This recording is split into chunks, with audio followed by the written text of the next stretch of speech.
Soyez salués, chers camarades, chers frères, que la paix du Seigneur soit avec vous. Bien, continuons toujours avec l'information dans le Moyen-Orient. Les choses commencent toujours à se compliquer. Le président Trump a parlé il y a plus de 3 heures maintenant. Voilà, votre patriote était un peu occupé, donc je suis là pour vous servir encore. Nous sommes presque 22 h, il est 21 h moins 7 minutes. Dans le temps que je finisse cette vidéo, il sera 22 h ici.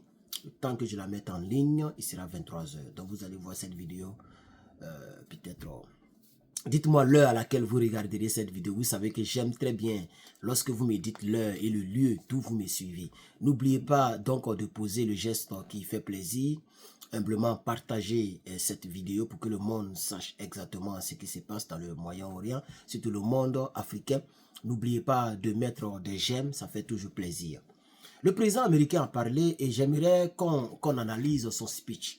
J'ai écouté le speech qui est là. Et tout le monde l'a écouté, il est même traduit ici, France 24, si vous voulez l'écouter, vous pouvez écouter la version traduite. Moi, je vais simplement analyser. Le président américain, il a donné un objectif très clair en ce qui concerne donc son discours. L'objectif, il est clair, il est limpide, il est direct. La destruction totale de la capacité d'enrichissement nucléaire iranien. Le président Trump a déclaré que la destruction de ces 3 sites-là, que nous connaissons déjà, Fordo ou Fordo, nous avons, j'ai même oublié les noms, voilà, Fordo, Natanz et puis Esfahan. Ce sont ces 3 sites-là qu'ils ont visés. Et dans son discours, il a dit qu'il y a d'autres sites qu'ils peuvent frapper. Puisqu'il y a des sites encore, des petits sites, où les gens font encore des mouvements d'enrichissement, mais peut-être des sites de roquettes, de drones, hein, pour paralyser complètement Iranian militaries, donc pour paralyser, je ne sais pas comment dire ça en français même, les militaires iraniens, voilà, on va dire l'armée iranienne. Donc ils peuvent frapper encore pour faire très mal à l'Iran, mais ils ont préféré se limiter sur ces 3 sites nucléaires parce que c'était ça leur objectif. Donc ils demandent maintenant à l'Iran de revenir maintenant à la paix. C'est-à-dire l'Iran doit cesser les représailles. L'Iran doit cesser de frapper Israël. L'Iran doit se calmer puisque eux, ils sont prêts à se calmer. Netanyahou aussi a fait son discours.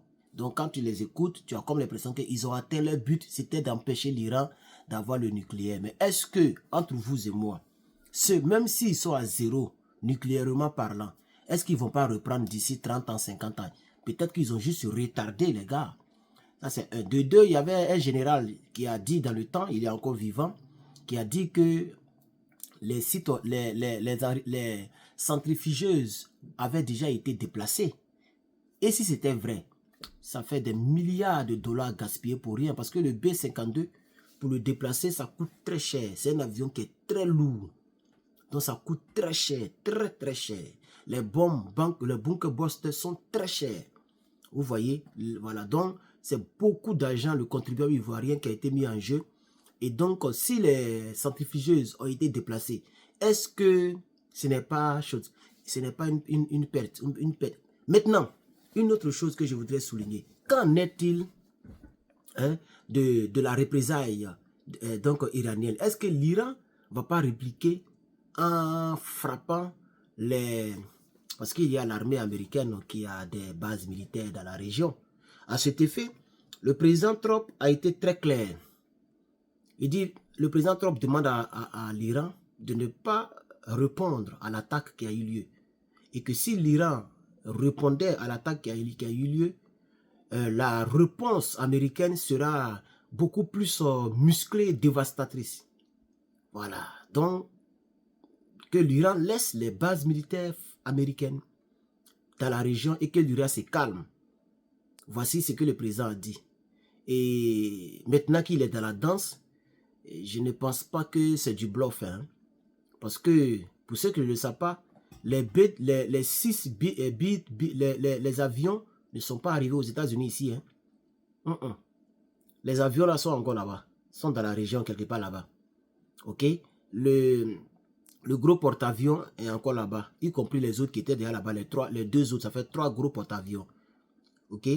il y a tellement de bases militaires américaines là-bas que ça peut devenir autre chose. Vous comprenez? Et les Américains n'ont pas seulement le B2 Spirit. Ils ont encore un autre. Le B2 Spirit, lui, sa spécialité, c'est de transporter les bunker buster bombes. C'est ça sa spécialité. Comme c'est de ça qu'ils avaient besoin. Sinon, les Américains ont aussi le B-52. Vous voyez, le B-52 qui transporte aussi des tonnes et des tonnes de bombes pour pouvoir raser maintenant tout ce qui est bâtiment et tout ce qui est tout. C'est très très dangereux. Le B-52. Vous voyez, ils peuvent utiliser tout ça là encore contre l'Iran. Et donc, dites-moi en commentaire ce que vous pensez de cela. Ok. Voilà. Donc, voici un peu ce que je voulais dire. Ok. Le président américain demande donc à... Voilà même le speech qui est là. Il dit, hein, j'ai tout le speech devant moi ici. Ok. Voilà. J'ai tout le speech ici. Il a remercié le premier ministre Bibi Netanyahu. Il a remercié... Pardon. Oh, pardon. Je voulais tuer quelque chose qui me fatigue ici, là. Une petite fourmi qui tournait ici, là. Il a tapé le truc. Bien. Hein, vous me pardonnez. Hein, je voulais tuer le truc là. Ok. J'ai la chaise, j'ai la table, j'ai tout. C'est là-bas. Hein, pour aller faire vidéo là-bas, j'ai la paresse. C'est ici là que, je fais mes études, tout et tout. Vous voyez?